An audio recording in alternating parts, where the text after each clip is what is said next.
قارئین کرام ذرا سوچے، سانحہ سکوت ڈھاکہ دسمبر 1971 کے بعد باقی ماندہ پاکستان 75 سالہ ہو کر 76ویں میں آ گیا ہے، لیکن خیر سے اب بھی نہیں۔ ایک سے ایک بڑا بحران پیدا کر کے ہم نے کیا اپنے بحرانی مملکت و قوم کے شہر آفاق ہوئے بحرانی تشخص کو انتہا پر نہیں پہنچا دیا؟ یہ ذہن نشین رہے کہ کمال سیاسی جدوجہد سے پارٹیشن آف انڈیا اور قیام پاکستان جیسے عظیم کارنامے کو ہم نے 25 سال میں ہی خود ساختہ بحران سے بنگلہ دیش بنانے اور آج کے پریشان پاکستان میں تقسیم کیا، جسے سنبھالنے میں مملکت خداداد کو مہلت بھی بڑی فراخ دلی سے ملی اور عطائے رب کریم ریاست کی رسی بہت دراز کی گئی، جس کا کھچاؤ اب شروع ہو کر مکمل واضح ہے۔ لیکن ہمیں ہوش پھر بھی نہیں آ رہا۔ بھارت خطے میں ایٹمی اسلحے کی دوڑ شروع نہ کرتا تو ہم بھی ایٹمی پاکستان حاصل نہ کر پاتے۔ یہ حقیقت اپنی جگہ مکمل واضح ہے کہ پاکستان ٹوٹ کر بھی مشرقی پاکستان کوئی بھارت میں مدغم نہیں ہوا، نہ موجود بھارت کے لیے قابل فتح و تسخیر، بلکہ بھارت کی بالادستی اور پاکستان سے مسلسل دشمنی کو ہم نے طاقت کے توازن میں تو تبدیل کیا۔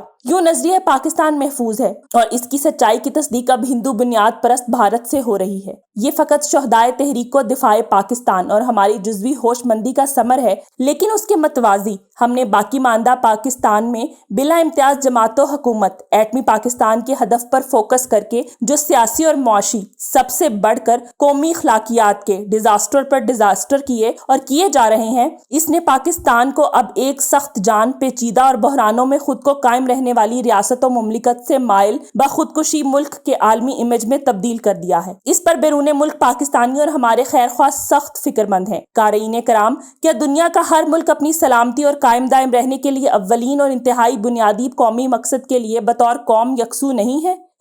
لیکن آج کا ہمارا انتہائی قومی، سیاسی اور معاشی بحران ہمیں تو ہوش نہیں دلا رہا، دنیا کو یہ پیغام دے رہا ہے کہ ہم خود کش رویے کے حامل مملکت ہیں، جو اپنے نظری مقصد اور تاریخی حوالوں اور عملی جدوجہد کے ریکارڈ کے مطابق جدید اسلامی فلاحی مملکت جیسے مقصد عظیم کی حامل ہے، جس نے پوری دنیا کے لیے مکمل قابل قبول ہی نہیں، قابل تقلید بننا تھا۔ ہم نے بحیثیت قوم مخالف سمت میں تیز تر سفر کر کے بڑا ریورس لگا دیا۔ ارتقاء کو روکنے کی مزاحمت تو ہوئی، جس سے بنگلہ دیش علیحدہ وطن ہی رہا اور بھارت کے اثر سے نکلنے کی سکت بھی بڑھا رہا ہے۔ پاکستان بھارت کے لیے ناقابل فتح و تسخیر ہو کر بھی خودکشی کی طرف مائل نہیں۔ سب کچھ جو پاکستان میں مطلوب سے متصادم ہو رہا ہے وہ اسٹیٹ اور نیشن میڈ نہیں۔ ہم اشروں سے مہلت اور ملے اسباق سے منہ موڑتے نظر نہیں آ رہے، دراز رسی کے کھچاؤ سے بھی ہمیں ہوش نہیں آ رہا۔ ہم ریورس لگاتے جن دائروں کے سفر میں ہیں وہ بھی محدود اکڑ، اناد اور تعصب سے اٹے ہوئے ہیں۔ پاکستان کی قدرتی و قومی استعداد و صلاحیت اور اس کی نشاندہی ہمارے بحرانوں میں رونے دھونے کا روایتی بیانیہ بن کر رہ گئی ہے، لیکن یہ بھی اپنی جگہ ایک ثابت شدہ حقیقت ہے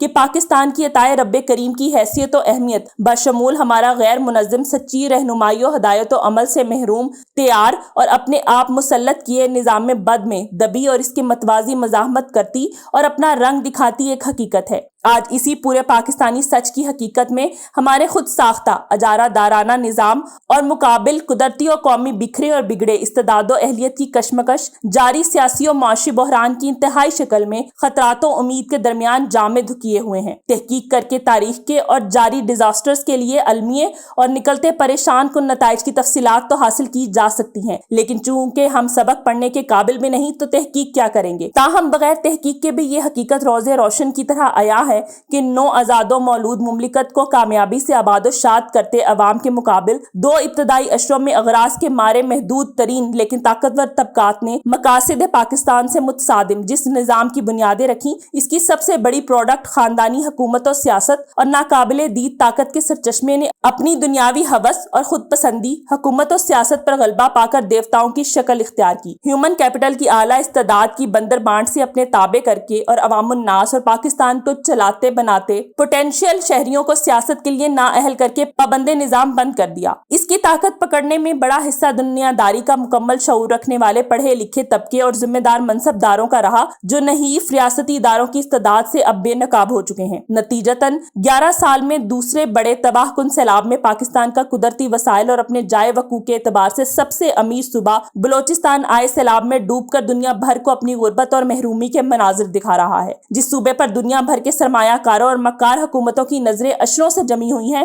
وہ ہمارے نظام بد میں اتنا ہی حکومتوں کے لیے نظر انداز ہو رہا ہے۔ ہم نے اپنے شہر آفاق زرعی صوبے پنجاب کی زراعت کو محدود اور تباہ کر کے اسے چند دولت مندوں کی دولت کو قارونی خزانوں میں تبدیل کرنے کا ذریعہ بنایا ہوا ہے۔ ہمارا پڑھا لکھا طبقہ بخوبی واقف ہے کہ عالمی موسمیات میں غیر معمولی تبدیلیوں میں بھی پاکستان قدرتی پانی حاصل کرنے کا بڑا ذریعہ بننا شروع ہو چکا ہے، لیکن ہم نے سیلابوں کو ڈیمز اور بڑے آبی ذخیروں میں سنبھالنے کا سوچا بھی نہیں۔ پاکستان کا اکنامک کیپٹل جس طرح سیلابی بارشوں سے لازمی روزمرہ عوامی سہولتوں کی محرومی کے اعتبار سے بے نقاب ہوا ہے، اور سیاسی خاندانی دیوتاؤں کے پجاری غریب سندھی بھائیوں پر جو گزر رہی ہے، اس کے نظام بد پر اتنے سوال اٹھ گئے ہیں کہ شمار مشکل۔ لیکن سیاست و حکومت کے لیے ہمیشہ کے لیے نااہل شہریوں کے اپنے لیے جگہ بنانے اور آئینی حیثیت و حق کے مطابق حقوق کی بازیابی کی جدوجہد سیلابوں طوفانوں میں بھی جاری ہے۔ اللہ ہمارا حامی و ناصر ہو۔